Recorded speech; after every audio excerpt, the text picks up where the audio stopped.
राज ठाकरे आणि उद्धव ठाकरे हे दोन भाऊ तब्बल 20 वर्षांनी एकाच मंचावर एकत्र आले. ज्या दोन भावांनी गेल्या 20 वर्षामध्ये एकमेकावर अगदी टोकाच्या टीका केल्या, अगदी वैयक्तिक टीका करत असताना एकमेकाची उणीधुणी काढली, ते दोन भाऊ आता 20 वर्षांनी एकाच मंचावर आपल्याला दिसले.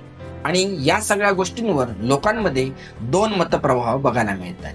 काही लोकांना असं वाटतंय की हे जे दोन भाऊ आहेत ते मराठीसाठी, मराठी भाषेसाठी आणि मराठी माणसासाठी एकत्र आलेत. तर मित्रांनो, काही लोकांना असं वाटतंय की मराठी हे फक्त निमित्त आहे. हे दोन भाऊ एकत्र आलेत ते फक्त आणि फक्त येऊ घातलेल्या मुंबई महानगरपालिकेच्या निवडणुकीसाठी आणि त्याच्या राजकारणासाठी आणि त्या निमित्तानं आपल्या पक्षाचं अस्तित्व ठेवण्यासाठी.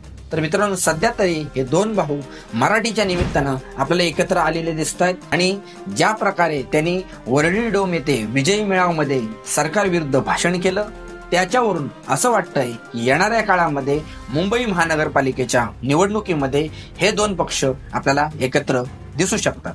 मित्रांनो, तुम्हाला काय वाटतं की हे दोन पक्ष नक्की कशासाठी एकत्र आलेत? मराठीसाठी, मराठी माणसासाठी, महाराष्ट्राच्या हितासाठी, की येऊ घातलेल्या मुंबई महानगरपालिकेच्या निवडणुकीसाठी आणि त्या निमित्तानं आपलं राजकीय अस्तित्व राखण्यासाठी?